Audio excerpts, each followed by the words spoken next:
Okay, people, so I'm going to put this first and then everything else after the fact. It is September 14, 2017. I'm just going to read a little insert, just one little thing here from my, what do you call it? Amendment. There it is right there, people. And I'm pretty sure I didn't do it right, and what I'm going to correct today, I'm sure won't measure up to the court or to whoever, right? Just because it's easy to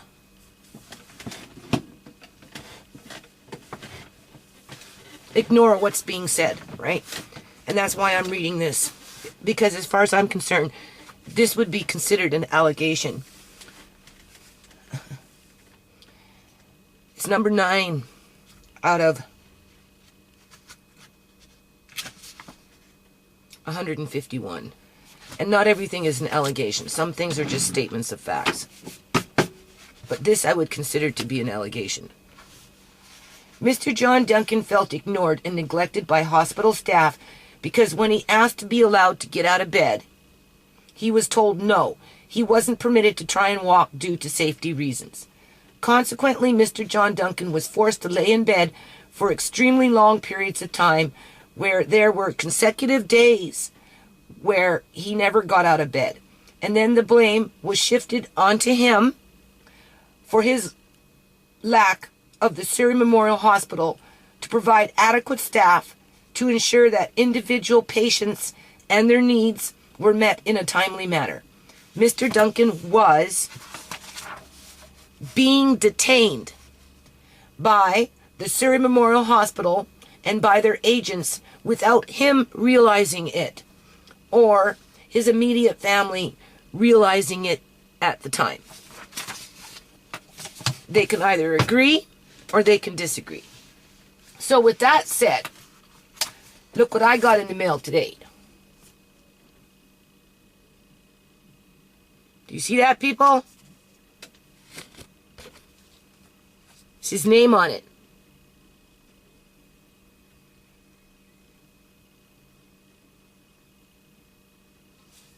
Why? 2.5 years later, right before we're going to court. Again, gang stalking. This is what you would consider gaslighting techniques, right? That isn't just randomly going to show up at my doorstep, okay? Over 2.5 years later from the time he disappeared, okay? Unless somebody is trying to derail me and mock the family and mock our circumstances. And it's called rubbing salt in the wounds, right? And as for cremation, Uncle John wanted to be cremated and then have his ashes sprinkled out by the sea because he liked the ocean, right? Unlike his wife, Joan Duncan, who wanted him buried next to her and her mother, right? So, I take that with a grain of salt in my wounds because it means nothing in the great grand scheme of things, because I'm sure Joan made sure that there was a burial plot for him so that when he died, he can be buried next to her in that dungeon that she created for herself.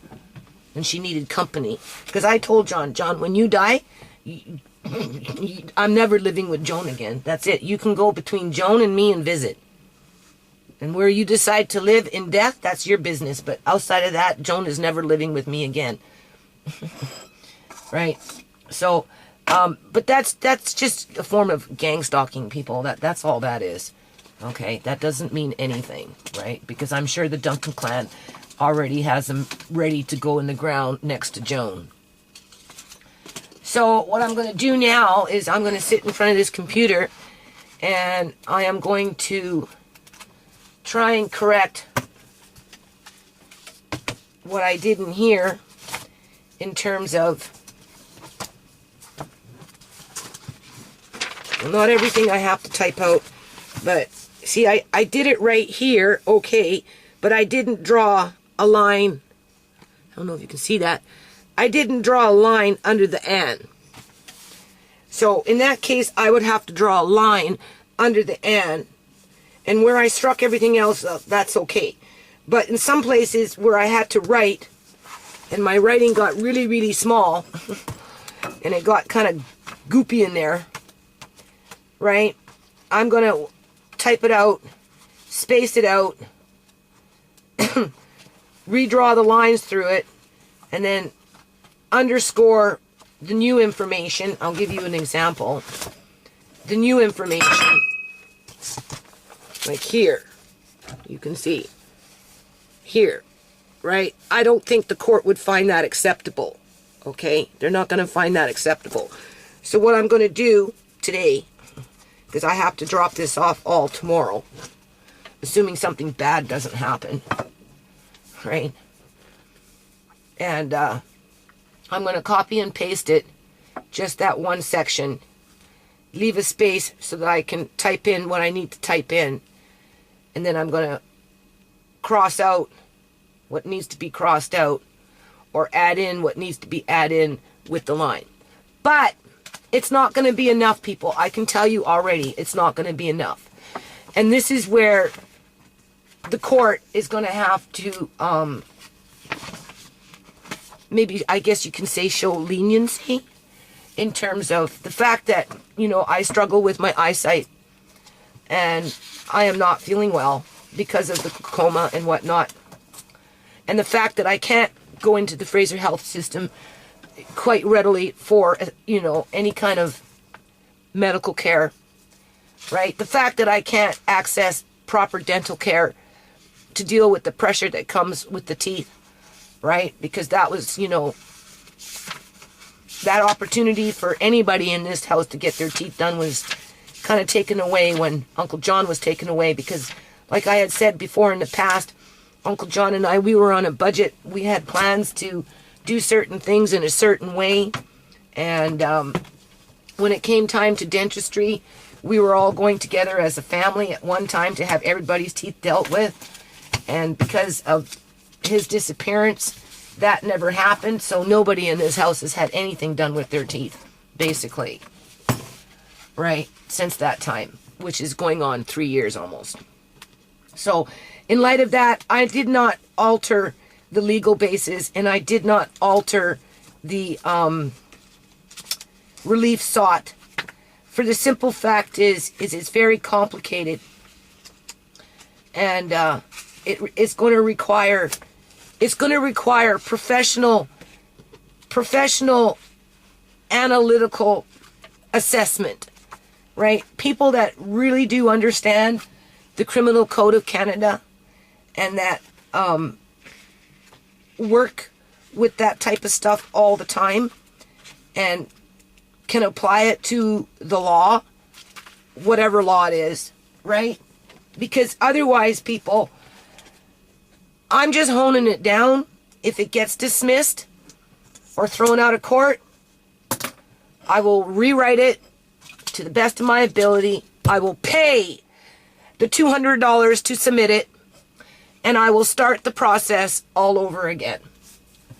If the judge wants to threaten me with court, contempt of court or whatever, or call me vexatious or I'm being frivolous or whatever, and threaten me with jail and even put me in jail, I'm ready to go, people. I'm serious. I'm ready to go.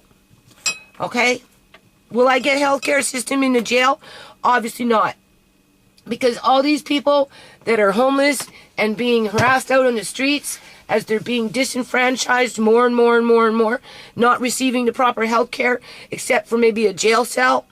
Well, I guess when I go to jail, I'll be able to actually hear their stories.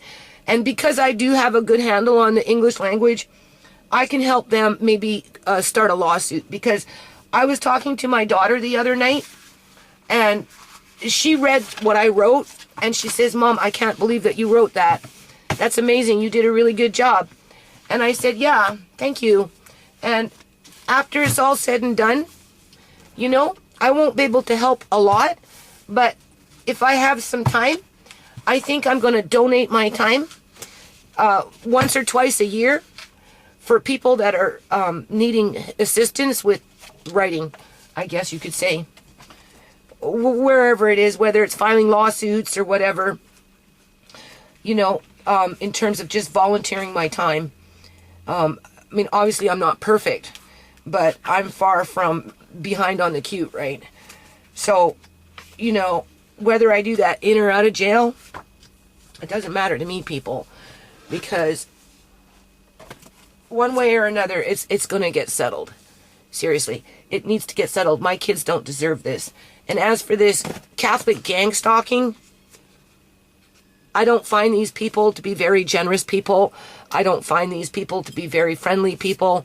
I don't find these people to be anything other than part of the problem.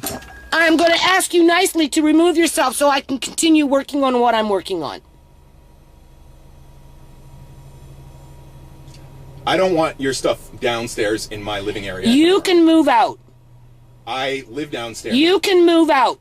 You're disruptive. Downstairs. You can move out. I'm going to move your stuff out. You can move out. You do not live downstairs. You can move out. Go through the eviction You process. can go. Exactly. You can move out. Go through the eviction process. No problem. Until then, I am taking. Goodbye, control of my Marcane. living I am space. busy. You have subletting. I am busy. No, you're not subletting. You came in as a dependent to me. You have subletting. Can you remove yourself? I am busy. You have subletted. Can you remove yourself? I am busy. Be aware of what I'm doing. That's fine. Okay, people. So it's September 13th, 2017. Anyway, you can see the tomatoes are coming in now. Right. So I am going to can these right now. It's 7 o'clock at night. And I am going to make another batch of those pickles with the salt brine, because they're being eaten.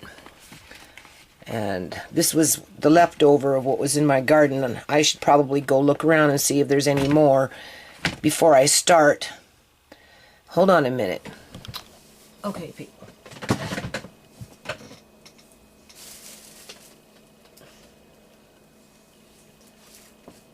So, basically what I've done is I did the amendment to the best of my ability. Oops, page just came off.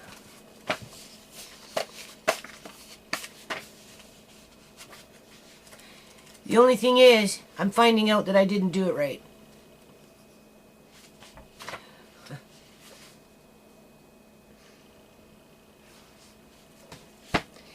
So I have to backtrack in here and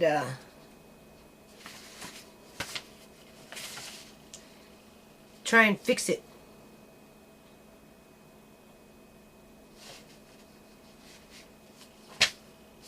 Before Friday morning, because I have to hand it in by Friday. Today's 13th, and as you can see, I have to do these tomatoes, people, and those cucumbers. I have to. Right? I've already given away a lot of food, people. Like, I've given away a lot of food. And my neighbor's wife next door took all the grapes, so there is no grape juice. Right? So I don't have to worry about grapes anyway. Right? So, but in terms of the food that I've been growing, I gave away a lot. Between my neighbors, right? 3 different people. 4. So, that's good. I'm not going to give away a whole bowl of tomatoes, though. Especially when I planted them for food, for the house. Now, I just want to say, though, that my grandson, because of what's been going on, in terms of just, you know, first it was the city, right, that Mark dude, you know, just stressing me out for those 6 weeks and a bit, right, just arguing with my landlady's daughter-in-law because of what the city was doing, and then, you know, I go to court, and I got a grumpy masters, you know, being curt with me, right? Being mean, basically, right? Maybe he was being nice, but to us it felt like he was being mean, right? Just overall demure type of thing. My grandson, you know, children are sensitive to that kind of stuff, right? and just the stress level in the house, you know. My kids trying to get me caught up in their drama, and look what happened. Just hold on a minute, man. What? And then my kids are fighting, my son and my daughter, over something that happened a long time ago. And neither one of them want to take any responsibility for how the whole thing unfolded. And now it's just costing me money to shut them up. And just everything, you know? So he's having nightmares now. Well, one nightmare. He had one. Where some man killed me. And I'm like, okay. And how did that happen? I said, with what? He said, with his hands. Because all these people attacking me, people. That's what it is. Right? First it's the city, then it's my landlady's daughter picking fights with me out there because I'm not moving fucking fast enough. You know, and my other landlady is getting all stressed out and, you know, and talking about maybe get out and, you know, blah, and, you know, and then I'm going to the courthouse and, you know, those people are being mean to me, right? And just whatever, man. It's just stupid. It's just fucking stupid. You know? Like, I feel like I'm still under the regime of the BC Liberal government. I do.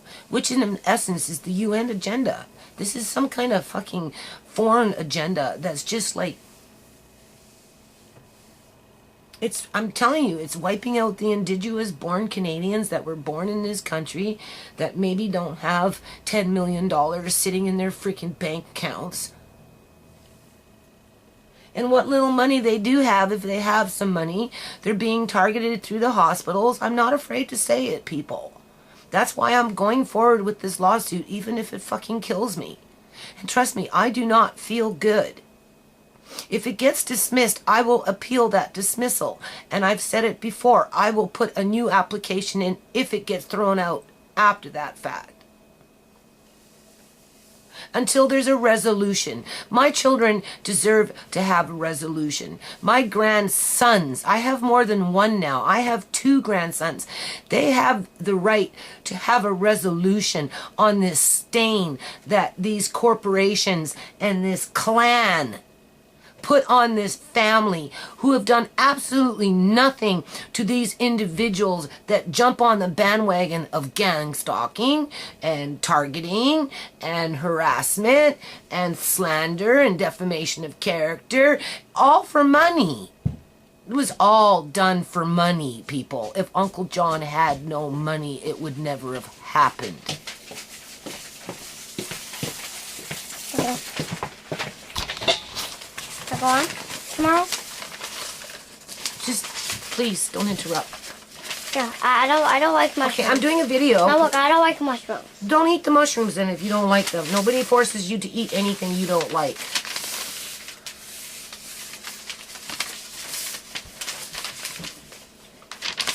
It makes it fun.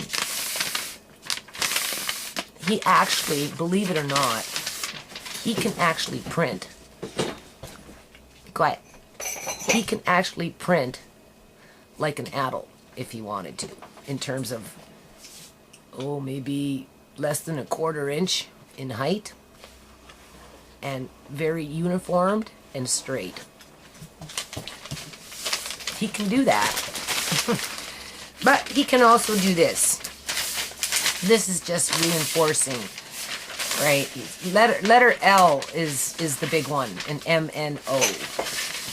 So his uncle gets him to work on that quite regularly. I'm doing a video, man. I'm just preparing myself. I'm trying to geek myself up to not ignore these tomatoes, right?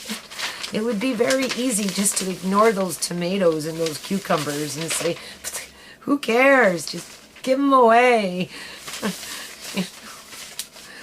And then people will be accusing me that there's no food in the house. Right? Just because everybody's got something to go on and bitch on about. You know, why don't they live their own lives? Like, people forgot how to live their own damn lives. Right? And with this hate fest, you know, on the poorer population, right? That employs the middle class. It's just like, you can't win, all right? If there was no poor, there'd be no middle class. So, who's being ungrateful here? Certainly not the poor, right?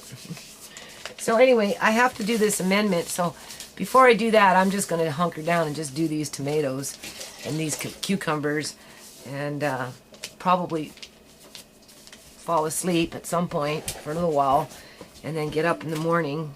So I don't think I'll have the energy to do it tonight because I've been having panic attacks like all day.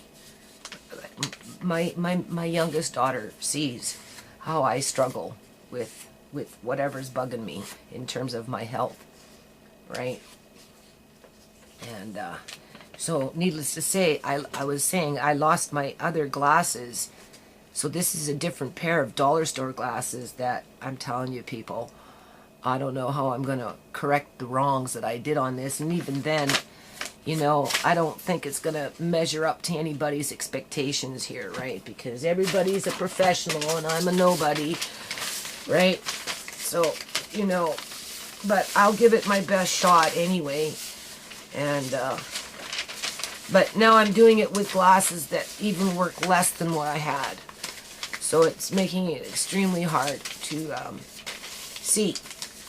Because these ones don't work as well as the last ones. Because the last ones I've been wearing for years. I'm surprised they even lasted that long. And I just absentmindedly put them down last night before I went to sleep. Because I'm sleeping on the couch right now. Well, I've been sleeping on the couch. But I put them down absentmindedly somewhere. And do you think I can find them? Nope. I can't find them. So anyway, we'll be back. Okay, so for what it's worth, it's very straightforward. Cut any way you want. Start throwing into your, in this case, I'm using a crock pot, right? Okay, and I'm throwing in a little bit of garlic. Probably for whatever I've got here, it'll probably fill up right to the top. I'll probably do about 3 or 4 of those. Probably do all that garlic. Then I'm going to do some just dill, dry, because that's all I have. I'm going to throw in some extra seeds, and then your brine. Hold on. Okay, so it's pretty straightforward. It's either 2 tablespoons to a quart of water, or 3 if it's extremely hot. Obviously, it's cooled down now, so I'm only adding 2 this time. 2 tablespoons. Right? And I'm just using that Himalayan salt, right? This is what I've done. 2 of those. And I put in, oh, I don't know, maybe about 3 teaspoons of this. And almost 3 teaspoons of that. In between, I layered them, right? Now I'm going to just pour this in. And then I'm either going to look for a different lid because this one can stay like that, but I need something to hold things down. Hold on a minute. Oh, they drank all the apple juice that I made, people, last year. Is that the last glass? Mm-hmm. Okay, well, you drink it. I've tried to put that ice in it. Oh, he wants ice in it. Okay, so there we go. Pretty simple. As you can see, half a jar is already gone. I'm going to put these in the fridge now. Right? Pretty good. What I notice is they only ferment for so long and then they kind of stop. They don't really do anything after that. So, because of that, I'm just putting them in the fridge. Apparently they can stay out for months, but whatever. Then what I've done, people, as a weight, there's marbles. Maybe if I ever get time, I'm going to go through my marbles because I got a lot of marbles. And maybe I'll find an old ancient German marble that will be like a collector's item in there. But in the meantime, what we're going to do is we're going to use that, hopefully, as a weight. Maybe not. I don't know. I'm going to try and spread it out. I double bagged them. Hold on. Okay, I forgot to put the grape leaf on top. I find that they helped to hold everything down. Right? At least in the initial stages. Look at that marble there, people. That might be one of those German antique marbles right there. Could be. You never know. Anyway, I took some out of the bag because it was kind of maybe too heavy. And I'm just going to put those back on. I have to spread them out, though, so hold on. Okay, so as I was reading up on this stuff, people, apparently you can ferment anything. squash, whatever. Obviously, you put garlic in there so it ferments as well. I just tasted it. It doesn't taste like garlic per se, right? It tastes more like the cucumber with just a touch more of garlic. So, yeah. So what I'm doing here is 2 cloves of garlic. I took some dry chili peppers because I've got them in here as well, right? Because I got leftover brine, and I'm just doing a little experiment here. There is our marbles, right? So anyway, you can see, right? So I want the dill. I definitely want the dill in there. So we're gonna now fill this up, and we're gonna try this. Try fermenting this, right? And then you can use it for cooking, right? Whether you're using it for rice or whatever it is, or maybe salad dressing, if you were making your own salad dressing, right? You know, fry it in with something. I don't know, just trying it out. So anyway, I'm just gonna fill that up. And like I said, the good old trusty grape leaf. Hold on. Okay. So as you can see, the grape leaf actually holds it down. But as it ferments, obviously bubbles come up. You push it back out. So I'm going to put a lid on it, do the same kind of thing like I did when this was fermenting. It only ferments for so long, people. It really does. And then it kind of stops. Right? So about 4 or 5 days. Now, when I did this, mind you, it was very, very hot. Now it's very, very cool. Right? Because the weather is changing. So, what was I going to say? These ones are going in the fridge. These ones are staying out. I am going to put this under something so that if it overflows for whatever reason, because the bubbles and the gas is coming up, it will just overflow into the pan, right? Obviously, the marbles are holding it down. And in this case, the grape leaf is holding it down. Oh, yes, and one little bit of last information here. You can freeze grape leaves. You have to freeze them in between layers. They freeze, right? So in light of now that I'm fermenting things, I'm going to try some cabbage and stuff later on when I have more time. So before the weather changes too much, I should actually technically grab some more grape leaves and freeze them for the day when I have more time to ferment cabbage or, you know, experiment with this. Okay, hold on. Okay, people, I only got 4 jars, and I'm telling you, I sure do miss Uncle John. I went to go get this canner, and I don't know, just having him in the house when I'm pressure canning just makes me feel so much more secure. So, anyway, I like doing tomatoes in a pressure canner because otherwise you've got to boil 45 minutes in a water bath, right? Whereas if you do a pressure canner, it's 10 minutes to steam and 15 minutes with your weight on, right? So it goes much faster, and I just feel like it's just a better canning method, right? Okay, hold on.